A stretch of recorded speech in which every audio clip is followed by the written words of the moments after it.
Hi guys, कैसे हो आप सभी। स्वागत है आप सभी का मेरे यूट्यूब चैनल 05 मिनट स्टडी पर।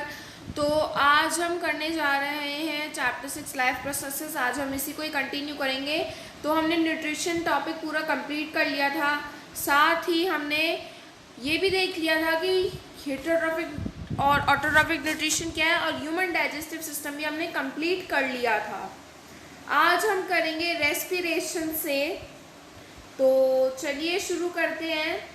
एक चीज़ मैं आपको बता दूं कि जो एक्टिविटी 6.4 और 6.5 ये बहुत इंपॉर्टेंट एक्टिविटी है, इससे कई बार क्वेश्चन आते हैं एग्जाम में, तो इसे याद रखिए। और ये डायग्राम 6.7 भी याद रखें।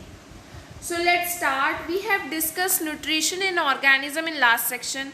पिछले सेक्शन में हमने ऑर्गेनिजम्स में कैसे न्यूट्रिशन होते हैं उसके बारे में पढ़ा है।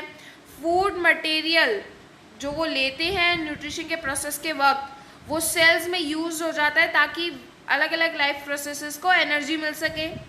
डाइवर्स ऑर्गेनिज्म, ये इसलिए डाइवर्स ऑर्गेनिज्म इसे अलग अलग तरीके से करते हैं। कुछ ऑक्सीजन लेते हैं और ग्लूकोज को कम्प्लीटली ब्रेक डाउन कर देते हैं कार्बन डाइऑक्साइड और वाटर में।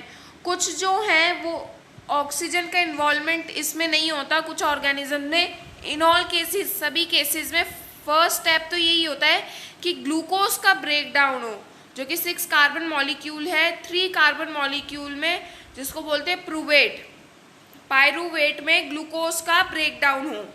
ये जो प्रोसेस होता है ये साइटोप्लाज्म में होता है, और जो प्रूवेट है उसे एथेनॉल और कार्बन डाइऑक्साइड में कन्वर्ट कर दिया जाता है। ये जो प्रोसेस होता है ये ईस्ट में होता है फर्मेंटेशन के वक्त। सिंस दिस प्रोसेस, ये जो प्रोसेस है ये एयर की एब्सेंस में होता है, इसे एनाएरोबिक रेस्पिरेशन कहते हैं।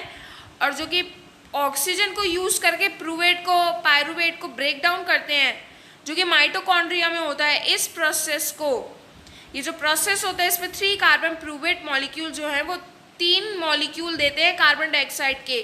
जो अदर प्रोडक्ट है वो है वाटर। सिंस ये जो प्रोसेस है ये एयर की प्रेजेंस में होता है, जिसको एरोबिक रेस्पिरेशन कहते हैं। जो एनर्जी का रिलीज होना एरोबिक प्रोसेस में बहुत ज़्यादा होता है एनएरोबिक रेस्पिरेशन से ज़्यादा। एरोबिक रेस्पिरेशन का एनर्जी का रिलीज होता है। कभी कभी ऑक्सीजन की कमी हो जाती है हमारे मसल सेल्स में, तो पायरूवेट का ब्रेक डाउन हो जाता है, और जो पायरूवेट है वो लैक्टिक एसिड में कन्वर्ट हो जाता है, जो कि 3 कार्बन मॉलिक्यूल है। लैक्टिक एसिड का हमारे मसल्स में बन जाना अचानक से, कई बार देखते हैं हमको कोई चीज़ कर रहे होते हैं और अचानक से हम ऐसे कहते हैं कि हमारा पैर सो गया या फिर हाथ में झटका आ गया, due to the formation of lactic acid. Lactic acid की वजह से ये सब होता है। अब यहाँ पे आपको नीचे एक डायग्राम दिख रहा होगा, break down of glucose by various pathways. इन 3 प्रोसेस की वजह से ही हमारी बॉडीज़ में फॉर्मेशन होती है, जैसे कि साइटोप्लाज्म, ग्लूकोज साइटोप्लाज्म के अंदर पायरूवेट में कन्वर्ट हो रहा है और प्लस एनर्जी दे रहा है। पायरूवेट 3 तरह का फंक्शन करता है। पहला, जब ऑक्सीजन की प्रेजेंस हो रही हो माइटोकॉन्ड्रिया के अंदर, तो CO2 plus water plus energy बनता है। तो CO2 तो हमारे एक्सहेलेशन के थ्रू निकल जाता है, इनहेल एक्सहेलेशन के थ्रू, वाटर स्वेट के थ्रू निकल जाता है, और एनर्जी जो हम यूज़ करते हैं वो बन जाता है। लैक ऑफ ऑक्सीजन जो कि हमारी मसल सेल्स में हो जाता है, कई बार हम तेज़ भागते रहते हैं, अचानक से ऐसे हाफते हैं, तो वो ऑक्सीजन की कमी हो जाना, या फिर हम कई बार झटका आ जाता है हाथ पैरों में, कहते हैं पैर सो गया, तो लैक्टिक एसिड का फॉर्मेशन हो जाना प्लस एनर्जी बन जाना, that is called lack of oxygen. एक एब्सेंस ऑफ ऑक्सीजन, यानी ऑक्सीजन का एब्सेंस ही हो जाना, बिल्कुल ही ऑक्सीजन नहीं आ रही हो, दैट इज यीस्ट। तो उसमें ethanol plus carbon dioxide plus energy बनता है। समझ में आया आपको? The energy release during cellular respiration, cellular respiration के वक्त जो एनर्जी रिलीज होती है, जो कि इमीडिएटली एक मॉलिक्यूल के थ्रू सिंथेसाइज किया जाता है, दैट इज कॉल्ड ATP, जो कि एज अ फ्यूल यूज होता है सभी सेल्स की एक्टिविटीज़ में। इस प्रोसेस में ATP को एनर्जी की फिक्स अमाउंट में तोड़ा जाता है, जो कि endothermic reaction as a cell में जगह लेता है।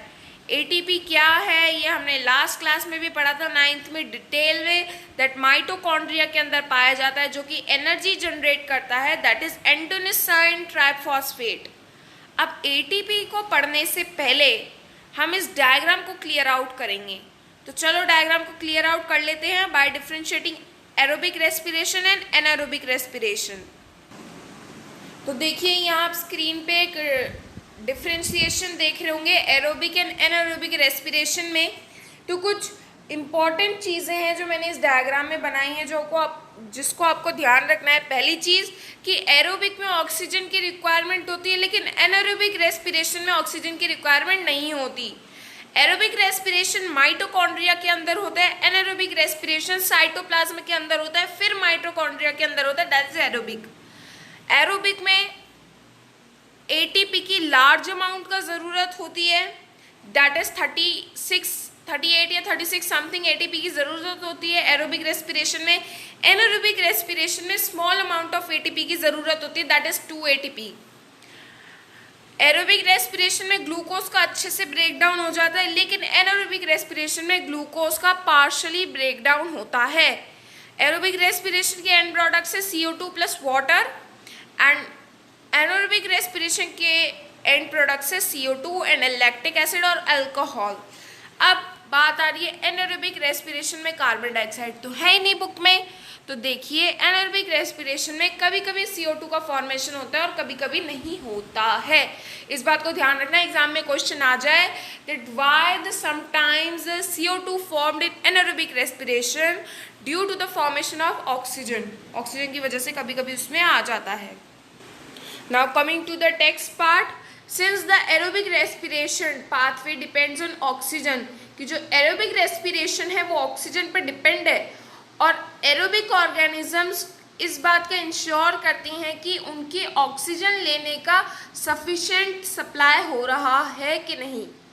हमने प्लांट्स में देखा है स्टोमेटा के थ्रू कैसे गैसेस का एक्सचेंज होता है, और जो लार्ज इंटरसेलुलर स्पेसेस हैं वो भी ये इंश्योर करती है कि सभी सेल्स एयर के साथ कांटेक्ट में आ रही हैं कि नहीं। कार्बन डाइऑक्साइड और ऑक्सीजन जो है वो डिफ्यूजन के थ्रू एक्सचेंज होते हैं, वो सेल्स के अंदर जाते हैं और बाहर आ जाते हैं एयर के थ्रू। जो डायरेक्शन है डिफ्यूजन का वो एनवायरमेंटल कंडीशंस और प्लांट की रिक्वायरमेंट्स पर डिपेंड है। रात में कोई भी फोटोसिंथेसिस का प्रोसेस नहीं होता तो CO2 का एलिमिनेशन ज़्यादा हो जाता है बजाय ऑक्सीजन के। ऐसे कहते हैं ना कि रात को पेड़ के नीचे नहीं सोना चाहिए, क्योंकि रात को पेड़ कार्बन डाइऑक्साइड ज़्यादा छोड़ते हैं, इसीलिए।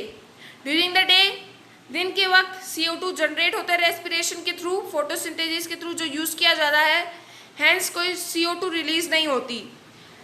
Oxygen release is a major event at this time. इस टाइम पे, दिन के टाइम पे ऑक्सीजन सबसे ज़्यादा रिलीज होता है through plants. Animals have evolve different organs.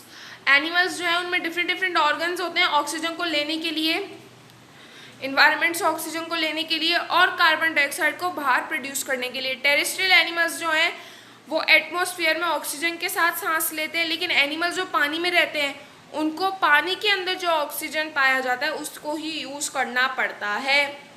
Since the amount of dissolve oxygen, कि जो ऑक्सीजन का डिजॉल्व अमाउंट है वो एयर वाली ऑक्सीजन से थोड़ा लो कंपेयरिंग में आएगा, क्योंकि जो ब्रीथिंग की रेट है एक्वेटिक ऑर्गेनिज्म में वो टेरेस्ट्रियल ऑर्गेनिज्म से भी ज़्यादा फास्टर पाई जाती है।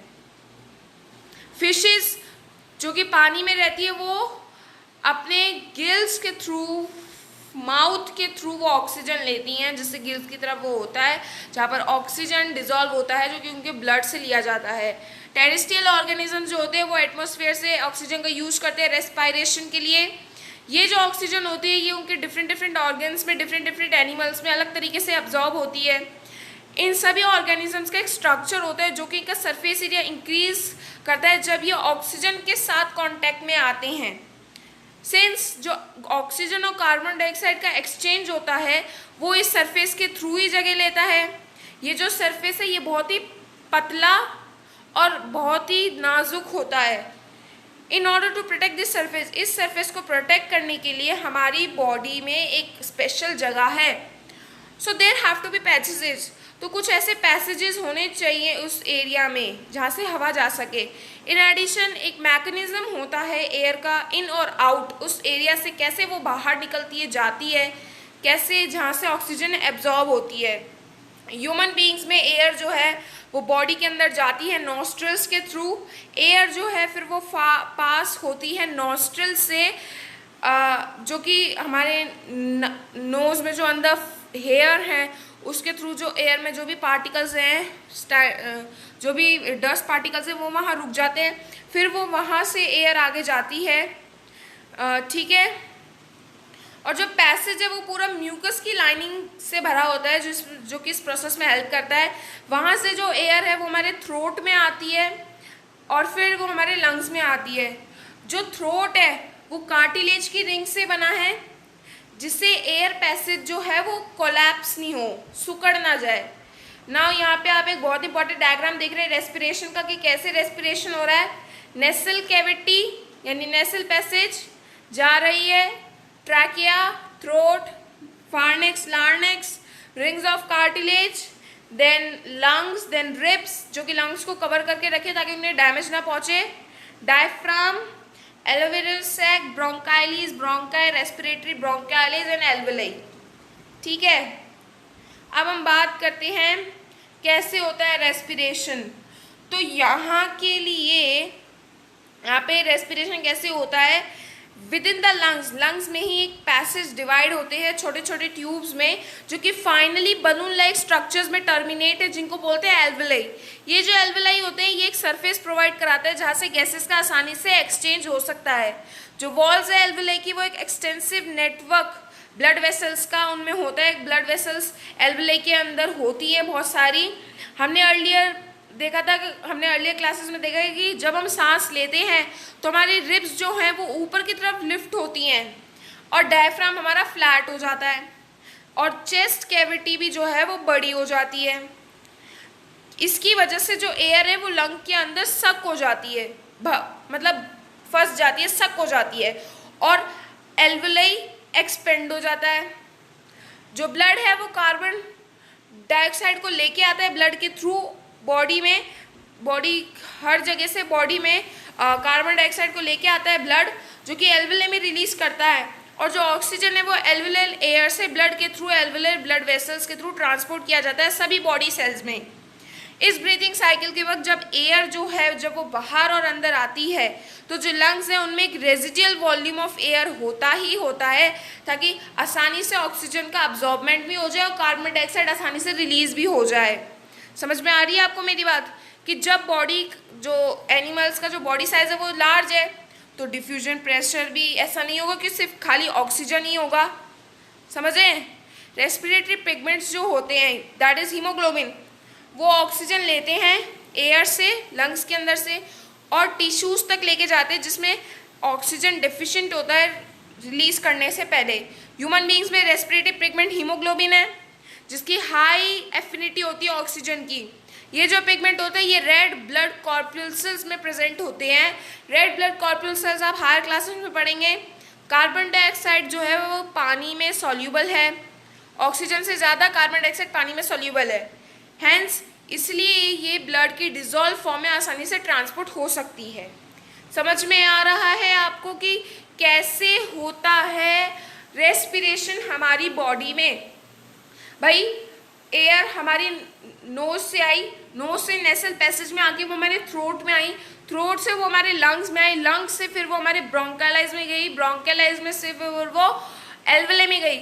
एल्वेलाई में ढेरों सारे हमारे ब्लड वेसल्स हैं जहाँ से वो ब्लड के थ्रू सभी बॉडी पार्ट्स में गया, और जब वो गया तो रिजल्ट में उन्होंने कार्बन डाइऑक्साइड रिलीज किया, वो रिलीज करके वो वापस एल्वेलाई में आया और वापस से थ्रू हमारे थ्रोट के थ्रू नेसल पैसेज के थ्रू वो बाहर निकल गया। That is the final process of the respiration. तो ये था हमारा रेस्पिरेशन का फाइनल प्रोसेस। आई होप आप सभी को समझ में आ गया होगा। डायग्राम में आपको क्लोजली दिखा देती हूँ। ये देखो नेसल कैविटी, फिर यहाँ से हमारी हवा मतलब एयर जा रही है फार्निक्स और लार्निक्स को क्रॉस करते हुए ट्रैकिया के अंदर, ट्रैकिया के अंदर जाते जाते लंग्स में आ रही है, देन लंग्स में आते आते ब्रोंकाई में आ रही है, देन ब्रोंकियलिस, देन एल्वेलर सैक और रेस्पिरेटरी ब्रोंकियल से फिर वह एल्वेलाई में आ रही है। ये जो एल्वेलाई का स्ट्रक्चर आपको दिखा रहा है ये एरो, अगर आप ध्यान से देखें ये जो एल्वेलाई, इसके अंदर ब्लड वेसल्स पाई जाती हैं। समझ में आ रहा है आपको? तो ये था आज का हमारा लेसन। सो फ्रेंड्स, आज के लिए इतना ही बस। आज हमने रेस्पिरेशन कंप्लीट कर लिया है। नेक्स्ट टॉपिक है हमारा ट्रांसपोर्टेशन, जिसमें हम ट्रांसपोर्टेशन इन प्लांट्स और ह्यूमन बींग्स कैसे होता है वो हम सीखेंगे। तो अब तक के लिए बाय बाय, एंड मेरे चैनल को लाइक शेयर सब्सक्राइब करना बिल्कुल मत भूलिएगा। बेल आइकन को भी प्रेस कीजिएगा ताकि लेटेस्ट नोटिफिकेशन मिलती रहे। Okay, see you then for next video. Bye bye.